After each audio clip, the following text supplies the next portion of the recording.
에스라서 9장 3절에서 8절까지 제가 봉독해 드립니다. 내가 이 일을 듣고 속옷과 겉옷을 찢고 머리털과 수염을 뜯으며 기가 막혀 앉으니 이에 이스라엘의 하나님의 말씀으로 말미암아 떠는 자가 사로잡혔던 이 사람들의 죄 때문에 다 내게로 모여오더라. 내가 저녁 제사 드릴 때까지 기가 막혀 앉았더니 저녁 제사를 드릴 때 내가 근심 중에 일어나서 속옷과 겉옷을 찢은 채 무릎을 꿇고 나의 하나님 여호와를 향하여 손을 들고 말하기를 나의 하나님이여 내가 부끄럽고 낯이 뜨거워서 감히 나의 하나님을 향하여 얼굴을 들지 못하오니 이는 우리 죄악이 많아 정수리에 넘치고 우리의 허물이 커서 하늘에 미침이니이다. 우리 조상들의 때로부터 오늘까지 우리의 죄가 심하며 우리의 죄악으로 말미암아 우리와 우리 왕들과 우리 제사장들을 여러 나라 왕들의 손에 넘기사 칼에 죽으며 사로잡히며 노략을 당하며 얼굴을 부끄럽게 하심이 오늘날과 같으니이다. 이제 우리 하나님 여호와께서 우리에게 잠시 동안 은혜를 베푸사 얼마를 남겨두어 피하게 하신 우리를 그 거룩한 처소에 박힌 못과 같게 하시고 우리 하나님이 우리 눈을 밝히사 우리가 종노릇하는 중에서 조금 소생하게 하셨나이다. 아멘. 죄에 대해서 이렇게 민감할 수 있었던 것은 에스라가 누구와 가까웠다라고 하는 반증이냐면요. 예수님과 가까웠다라고 하는 반증이 되고 또 복음의 사람이었다라고 하는 것을 우리가 이해할 수가 있습니다. 예수님을 모르면요. 이렇게 죄에 대해서 고통스럽게 생각하지 않아요. 그렇지 않아요? 우리가 예전에 예수 믿기 전에는 주일 성수하지 않는 것에 대해서 양심의 가책이 없었어요. 그죠? 주님 앞에 믿음이 있고 영원히 살아나니까 법의 체계 안에 들어옵니다. 그러니까 주일 성수하지 못할까 봐 걱정이고요. 아예 주일 성수 허락되지 않냐면요. 직장 안 나갑니다. 우리 교회 오시는 집사님 중에 한 분이 직장을 구하는데 시간이 많이 걸렸어요. 왜 그러냐 했더니 주일 성수 허락되지 않아가지고. 그러니까 오후 예배까지 다 드리는 거예요. 그런 믿음의 욕심이 있어서 신앙생활 하셔야지. 그냥 주일 낮 예배 그냥 달랑 드리고 끝난다. 이게요. 건강한 신앙이 될 수가 없어요. 온전한 신앙은요. 새벽부터 저녁까지. 교회 일이 있으면 다 콩나라 밤나라 할 정도로 뭐예요? 감초처럼 같이 와서 동참하고 보고 살피고 내가 할 일이 없는가. 그게 온전한 믿음이에요. 멀리 떨어져 있는 것은 온전한 건강한 신앙이 아닙니다. 자꾸 안 해드려요. 다른 교회 다니시는 분도 똑같아요. 늘 내가 주님 앞에서 쓰임받는 일이 할 일이 무엇인가 살피고요. 그러다 보면 일이 잡히는 거예요. 일손이 손에 잡히는 거예요. 그런 사람들을 일복이 많다 그러는 거예요. 그잖아요? 그렇게 보면 우리는 일복이 많은 사람인지 아닌지 한번 살펴볼 수 있잖아요. 그러니까 늘 주님 앞에서 함께하는 동역자의 의식을 가지고 신앙생활을 하실 수 있기를 바랍니다. 에스라가 죄에 대해서 이렇게 고통스러워한다니까요. 예수님을 사랑했기 때문에 예수의 사람이기 때문에 이러한 감정이 가능한 것이죠. 이러한 행동이 나오는 거고 말이 나오는 거예요. 수염을 뜯으며 기가 막혔다. 기가 막혀서 저녁 제사 드릴 때까지 앉아 있었더라. 3절과 4절에 나와요. 기가 막혔다. 제가 어제 문자 드렸어요. 기가 막혔다는 것은요. 황폐화되었다. 땅으로 보면 황폐화되었다는 얘기. 등짝이 옥삭했다는 얘기죠. 등짝이 오싹했다는 얘기. 뭐가 무서운데요. 죄가 두려운 거예요. 죄 지을까 봐. 아웃되어질까 봐. 공동체에서 무너질까 봐. 이게 두려운 거예요. 내가 예수님 믿음을 잃어버릴까 봐. 전전긍긍하고. 이게 진정한 신앙 아니에요? 기면 기고 아니면 아이고 뭐 말면 말지. 이거 아니에요. 신앙생활은 마음을 온전히 정하시고 뜻을 정하셔서 생명보다 더 귀하게 여기셔야 돼요. 믿음을요. 그거 지키려고 다니엘과 같은 사람들은 얼마나 몸부림치고 그 친구들 보세요. 아이 허리 잘리고 말이죠. 목베임을 당하고 돌에 맞아 죽고 말이죠. 그거 지키려고. 말씀을 지키려고. 법 체계가 무너져 보세요. 완전히 황폐화되어집니다. 예전에 LA 폭동 사건이 있죠. 완전히 그 폭도들이 다 장악해버립니다. 뭐 총을 들고 싸워야 될 정도예요. 법의 체계가 무너졌어요. 그게 황폐화됐다는 얘기고 오늘 본문에 기가 막혔다는 얘기예요. 죄 가운데 들어가면 하나님과 사람 사이가 갈라집니다. 갈라져요. 그러니까 아담과 하와가 선악과를 먹으니까 어디 나무에 숨어요? 무화과 나무 뒤에 숨죠? 나무 뒤에 숨어요. 하나님과 사람 사이에 갈라진다고요. 사람과 사람은 어떻게 되는데요? 가인과 아벨이 갈라지잖아요. 그죠? 죄라고 하는 것이 그렇게 무서워요. 거기에서 끝나는 것이 아닙니다. 하늘문이 닫히고 땅이 황폐화되어집니다. 죄는요, 가만히 있질 않아요. 죄의 싹은 사망이라고 그랬죠? 사람들 영혼만 죽이는 것이 아니에요. 하늘과 땅을 다 닫히게 만들어서 정말 비참하게 만듭니다. 이 말씀이 레위기에 그대로 있는데요. 기가 막혔다라고 하는 표현으로 나오진 않아요. 그 성경에서는 황폐화되어졌다는 표현 나옵니다. 이게 땅과 관련돼서 죄와 똑같은 죄예요. 똑같은 죄라고요. 이 죄가 심함에 7절에도 써있고 말이죠. 예? 고관들이 이 죄에 더욱 으뜸이 되었더라. 2절에 써있죠. 4절에서 죄 때문에 죄가 나옵니다. 예. 또 6절에 죄악이 많아서 사로잡히며 이런 표현들 나오죠. 무엇 때문에 사로잡혔는데요? 죄 때문에 사로잡힌 거 아니에요? 사로잡혔던 자들이 무엇 때문에 사로잡혔는데요? 죄 때문에 사로잡힌 거예요. 세상 사람들은 공중권세 잡은 자에 의해서 사로잡혔잖아요. 그들 속에 가장 먼저 무슨 죄가 있었어요? 아담의 원죄가 있었습니다. 그죠? 거기에 플러스 자범죄가 있어요. 스스로 짓는 죄가 있어요. 이게 예수 그리스도 앞에 나오기 전에는요, 숨은 죄이기 때문에 정체를 드러내질 않습니다. 야, 이게 죄 때문에 내가 이렇게 속아 살았나? 라고 하는 것은요, 예수 그리스도 안에 오셔서 온전한 믿음으로 회복되어질 때만이 그 양심의 회복이 가능하죠. 대충 믿어서도 이게 안 됩니다. 대충 믿는 사람들 보세요. 주일에 대한 개념이 없어요. 제가 그거 얼마나 강조해요, 십계명을. 예? 아니, 다른 신을 쫓아가요? 만남이 잘못돼요? 이게 무엇 때문에 걱정한대요? 또다시 사로잡힐까봐. 예? 또다시 쫓겨날까봐. 또다시 나라를 잃어버릴까봐. 그래서 어떻게 기도하고 있는 거예요? 거룩한 처소에 박힌 못과 같게 하시고, 거룩한 처소에 박힌 못과 같이 되게 하여 주시옵소서. 8절에 지금 중간에 얘기하고 있죠? 우리는 그런 신앙의 사람으로 하나님 앞에 붙들려 살아가실 수 있기를 바랍니다. 꽉 박힌 못과 같이 돼야 돼요. 그렇게 하려면 어떻게 해야 돼요? 하나님의 말씀을 잘 박힌 못과 같이 들어야 될 거 아니에요. 말씀 한 기절을 알고 붙들고 내가 이 말씀에 붙들려서 신앙생활 한다라고 하는 사람들이 그렇게 많지 않아요. 이단들은 며칠 안 돼도 제가 말씀드렸죠. 아니 2주, 3주 됐는데 어떻게 와서 전도하고 있냐고. 기가 막힐 노릇입니다. 기가 막힐 노릇이죠. 예? 모세 율법과 선지자들의 말을 가지고 사도 바울이 아침부터 저녁까지 예수님에 대해서 권하였다라고 제가 수요일날 말씀드렸어요. 수요예배 때 권하였다라고 하는 것은 무슨 뜻이라고 했어요? 설득시켰다, 믿게 했다, 납득되게 했다 이런 뜻이거든요. 예수 믿어 살아야 된다고.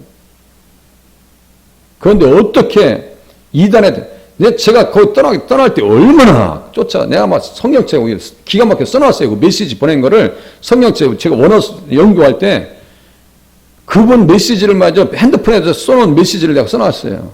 목사님, 한국은요 엄연한 종교의 자유가 있습니다.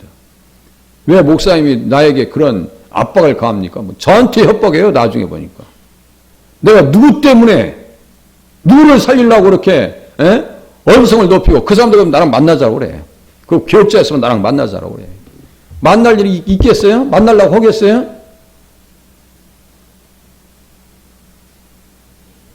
자기를 위해서 그렇게 잔소리하고 쫓아가려고 해도 나를 협박하고 있어. 그쪽 말을 듣고. 그 영혼을 내가 어떻게 하겠어요? 구해줄 수 있겠어요? 마음과 정신이 사로잡혔는데요? 지금도 그 영혼을 생각하면요. 불쌍하기 짝이 없습니다. 정말 불쌍해요.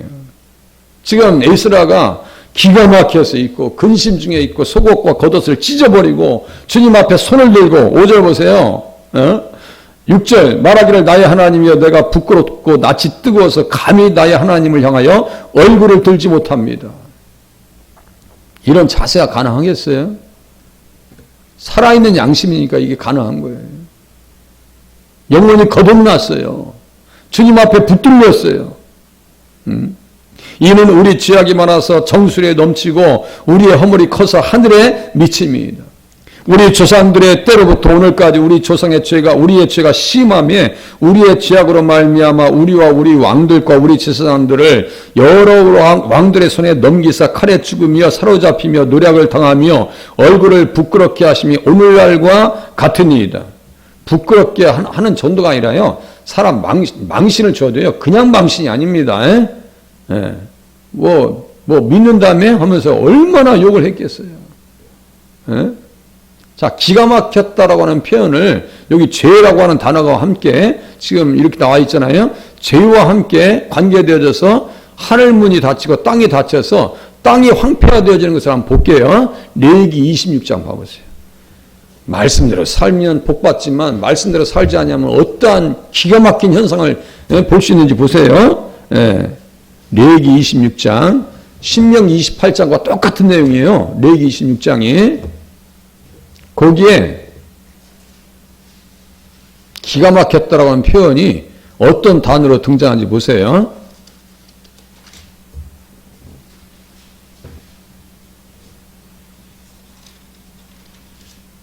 (26장) 펴놓으시면은 신앙생활 잘하면 13절까지 축복을 받는다고 써 있어요. 13절까지. 신앙생활 예수 잘 믿으면 이런 뜻이에요. 예수 잘 믿어. 그 땅에 들어가서 예수 잘 믿어. 그러면 그렇게 복을 받아. 먹다가 묵은 곡식을 치우게 될 것이요. 지금 한국은요, 행복한 줄 알아야 돼요. 원수들을 쫓아내고 너희 다섯이 100을 쫓고 너희 100이 만을 쫓을 거야. 다 이렇게 보장하셨어요. 이제 14절 보세요. 그러나 너희가 내게 청종하지 아니하며 내 모든 명령을 준행하지 아니하며 내 규례를 멸시하며 마음에 내 법도를 싫어하여 내 모든 계명을 준행하지 아니하며 내 언약을 배반할진대. 이렇게 써 있죠. 예, 이런 무슨 뜻으로 들으셔야 돼요. 여기에서 예수님을 초청해 보세요. 에스겔서 37장 24절 나의 왕 다윗 한 목자 규례를 지킬 것이다라는 말씀이 있다고 했죠. 그러니까 이렇게 되어질 때는요. 예수를 떠났구나. 이렇게 이해하시면 돼요. 예수를 떠났구나. 예수를 놓쳐버렸구나. 예수를 바라보지 않았구나. 베드로가 풍랑이는 물결에서 예수님을 바라봤을 때는 빠지질 않았어요. 물 위를 걸었어요. 그런데 예수님을 보지 않고 풍랑하는 세상을 봤어요. 그대로 빠져버립니다. 우리의 시선이 어디가 있어야 돼? 항상 예수님에게 가 있어야 살 수 있습니다. 예수님 바라봐야 돼요. 그래야 사는 거예요. 예? 놓치면 어떻게 할 거예요?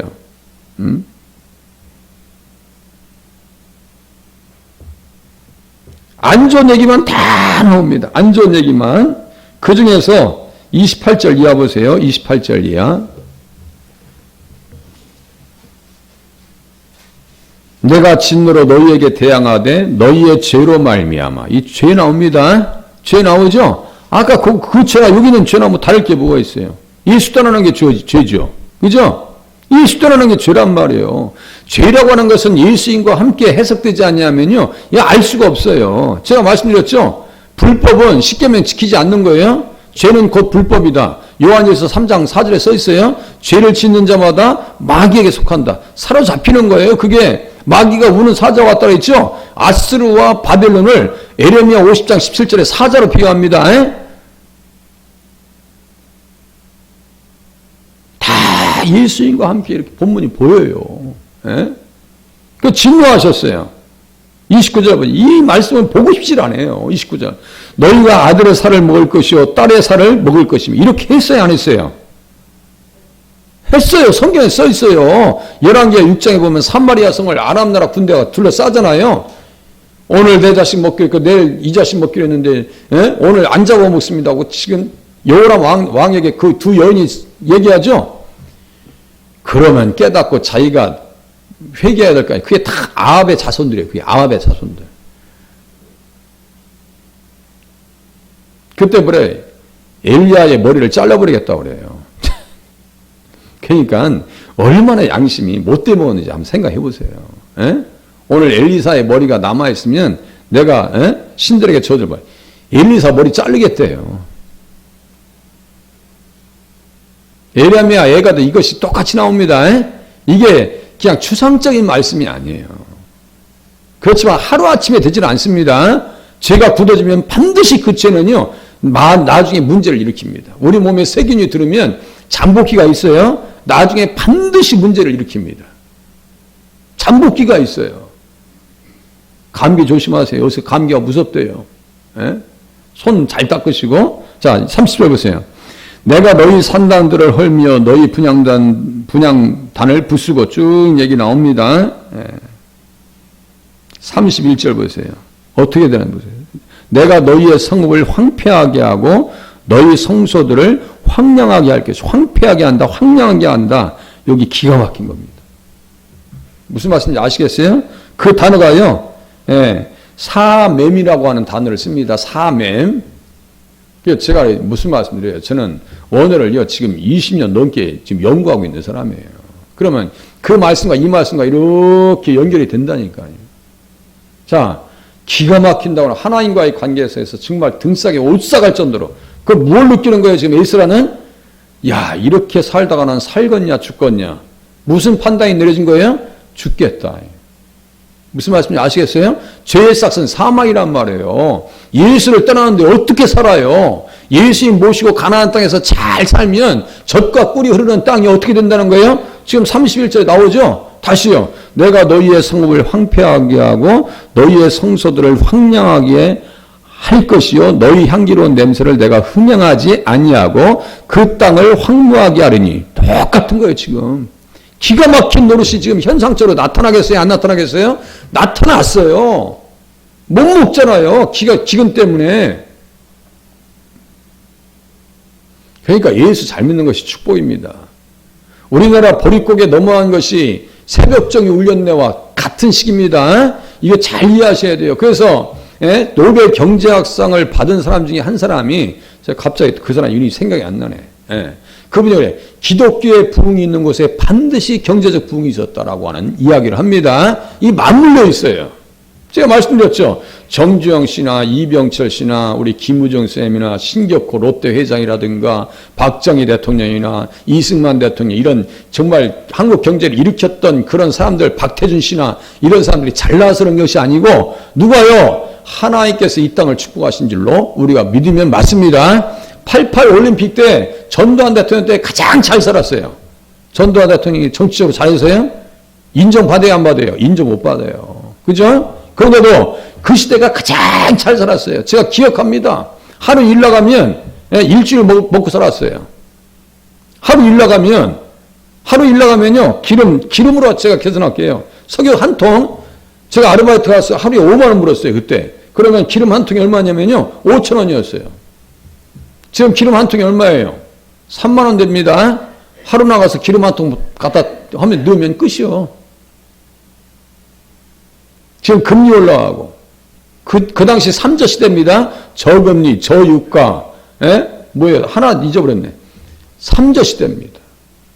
살기 가장 좋을 때예요. 88 올림픽 때를 기준으로 해서 가장 잘 살아요. 그 전에, 그 이후에 얼마나 그 시대 때 기도를 많이 했어요. 기도 가면요, 인산인해를 이뤘습니다. 하나님 살려주세요. 살고 싶습니다. 저도 가서 전나무 붙들면 뭐 된다 해서 전나무 붙잡고 막 이초선 목사님 거기 있죠? 하늘산 가서 붙들고 하나 다 빼고 가래. 그래서 빼긴 뭐 2만 원 나무를 어떻게 빼. 그래서 붙잡고 기도했던 기억이 지금도 너무 선합니다. 집회요? 제 기억엔 4번 했습니다. 한 번 집회하면요 2시간이 기본이요. 찬양이요? 앞에서 그 이초선 목사님 그 아드님 되시는 분 이영금 지금 목사님 되신 것 같아요. 그 부인 되셨던 분이 얼마나 은사적으로 강했어요. 불미스러운 일로 있었지만 어쨌든 간에 대단했었습니다. 저도 그 기억이 선해요. 자리가 없어서 비집고 들어가야 할 정도로 신발은 검은 봉지에다 가지고 들어가야 되고 그 냄새나고 땀이 흘리고 침 흘리고 눈물 흘리고 그랬던 순간들이요. 지금도 눈에 선합니다. 그 시대와 한국 경제가 부흥했던 시대는 맥을 같이 합니다. 가나안 땅에 들어가서 이스라엘 백성들이 예수를 잘 섬겨서 행복했던 그 순간과 솔로몬 시대와 똑같아요. 솔로몬 때 너무너무 잘 먹고 잘 살았어요. 솔로몬의 지혜가 충만했죠. 지혜가 충만했다는 것은 무엇으로 충만한 거예요? 복음 충만, 예수 충만, 말씀 충만입니다. 아시겠죠? 솔로몬의 지혜가 뭐예요? 예수요, 예수. 예수로 충만하니까 먹을 것이 넘쳤어요. 그런데 잃어버렸어요. 나라가 두 쪽 나버립니다. 제가 말씀드렸죠? 계명을 깨버리면요, 판이 깨집니다. LA 폭동 사건도 똑같습니다. 나라의 법 체계가 무너지죠? 다 깨져버립니다. 예수 잘 믿는 것이 얼마나 큰 축복인가. 좀 더 보시겠습니다. 자, 32절. 그 땅을 황무하게 하리니 사맴. 똑같은 단어입니다. 기가 막히다는 얘기예요. 너희 성읍이 황무할 것이고 34절 보세요. 너희가 원수의 땅에 살 동안에 너희 본토가 황무할 것이며. 여기 똑같아요. 사맴. 똑같은 뜻입니다. 이게 기가 막히다는 얘기예요. 35절. 너희가 그 땅에서 거주하는 동안 너희가 안식할 때에 땅은 쉬지 못하였으나 그 땅이 황무할 동안에는 또 써있죠. 이 황무한다는 거예요. 또 보세요. 그게 다 그런 표현들이에요. 그러니까 에스라가 왜 두려워하고 등짝이 오싹할 정도로 기가 막혔는지를 이제 좀 이유를 아시겠죠? 다 경험했어요. 에스라는. 예수 잘 믿어야 산다고. 그 얘기한 거예요. 내일 또 연이어서 그 밑에 있는 내용들 예수님과 관계돼서 또 풀어나갈게요. 이 내용이 너무너무 풍성해요. 기도하겠습니다.